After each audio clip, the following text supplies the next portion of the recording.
Espace TV, le 22h.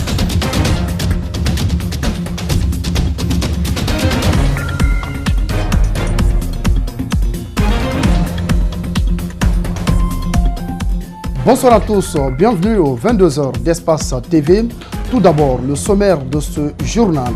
L'humanité célèbre ce 22 mars la journée mondiale de l'eau. En Guinée, le constat est amer. En dépit des efforts fournis par les autorités, des milliers de foyers sont confrontés à une pénurie d'eau. Le ministère de l'Énergie et de l'Hydraulique et ses partenaires ont procédé au lancement de 2 forages dans la commune de Matoto. Le viol sur des mineurs prend de l'ampleur en Guinée. Un maître coranique est sous le verrou de la police judiciaire. Pour viol sur une fille de 16 ans, les ONG de lutte contre les violences basées sur le genre s'en félicitent. En Algérie, l'État se resserre sur le pouvoir de Bouteflika au fur et à mesure que la contestation gagne la rue. Ce vendredi encore, des milliers de personnes ont manifesté pour réclamer le départ du président Abdelaziz Bouteflika au pouvoir depuis 20 ans.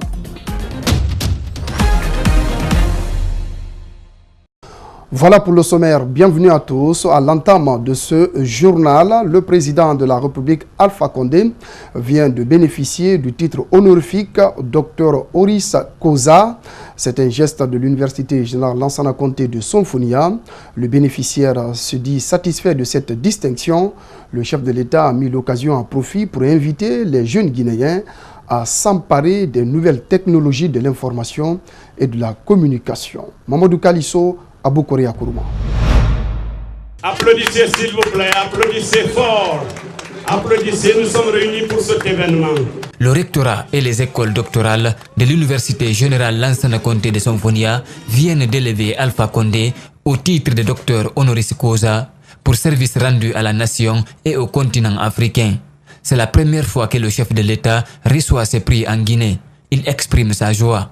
J'ai reçu beaucoup de distinctions d'honoris causa, mais celui-là me touche le plus parce que c'est l'université guinéenne. Le président de la République est longuement revenu sur le combat mené par la Fédération des étudiants d'Afrique noire en France pour la décolonisation et l'unité africaine. Une lutte qui a contribué à l'indépendance de certaines colonies françaises d'Afrique, notamment la Guinée.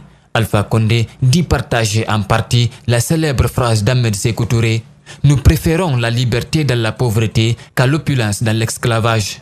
Nous voulons à la fois la liberté et les développements économiques, c'est-à-dire que le peuple de Guinée jouisse de tous ses avantages afin que ses enfants aient les meilleures conditions pour leur développement. Donc, si 58 nous a donné l'indépendance politique, il essaie maintenant d'obtenir l'indépendance économique.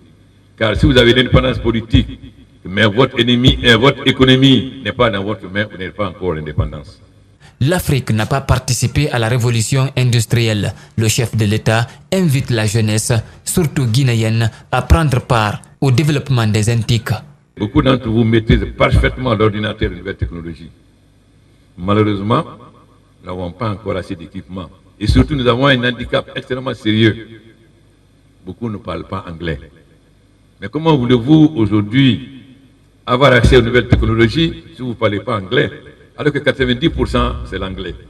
Donc, c'est pourquoi j'ai proposé qu'on commence à enseigner l'anglais dès l'école primaire. Si on enseigne le français, qui n'est pas notre langue c'est le Peul, c'est le Malinqueux, c'est le Guérzé, alors on doit aussi enseigner l'anglais.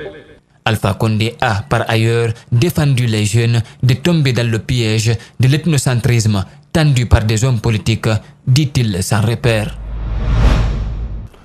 Célébration de la journée mondiale de l'eau ce vendredi 22 mars dans l'enceinte d'un établissement public de Bessia. À cet effet, le ministère de l'Énergie et de l'Hydraulique et ses partenaires financiers, notamment le PNUD, ont procédé au lancement de 3 forages dans la capitale Conakry. Ils ont pour l'occasion annoncé le démarrage d'un projet de desserte en eau dans les 5 communes de la capitale. Le compte-rendu est signé Abdourahmane Ba et Yacouba Traoré. Un nouveau forage dans cet établissement scolaire de Bessia. Le ministre de l'Énergie et de l'Hydraulique avec ses partenaires du PNUD observe avec fierté l'eau qui jaillit de cette foreuse. 3 forages sont dédiés à cette journée mondiale de l'eau avec le thème « Ne laissez personne de côté ». À Bessia, on a choisi cette école qui fait quand même 4284 élèves, filles et garçons. C'est un regroupement extraordinaire, un regroupement qui a besoin d'avoir des meilleures conditions sanitaires. Et on ne peut pas avoir de meilleures conditions sanitaires s'il n'y a pas d'eau potable. Le coût global de la réalisation de ces 3 forages s'élève à 100 millions de francs guinéens. Les partenaires financiers du ministère de l'Énergie et de l'Hydraulique comptent bien accompagner d'autres. Absolument, le PNUD est en réflexion avec le ministère de l'Énergie sur le développement des pico-barrages à l'intérieur du pays, à travers des éoliens, à travers beaucoup d'autres sources d'énergie renouvelable. Après cette journée mondiale de l'eau célébrée par des actions sur le terrain, le ministre Cheikh Talib Silla annonce des projets pour la desserte en eau dans la capitale Conakry. On peut s'attendre au démarrage imminent d'un projet d'urgence qui va permettre d'avoir sur la ville de Conakry 50 000 mètres cubes d'eau. Les modalités de mise en œuvre sont en cours en ce moment pour pouvoir démarrer ces travaux, pour pouvoir soulager la population de Conakry. Nous savons que ces 50 000 mètres cubes ne peuvent pas résoudre le problème de déficit. Le 27e anniversaire de la Journée mondiale de l'eau, c'est aussi la sensibilisation des citoyens à l'utilisation responsable de l'eau, en quantité et en qualité.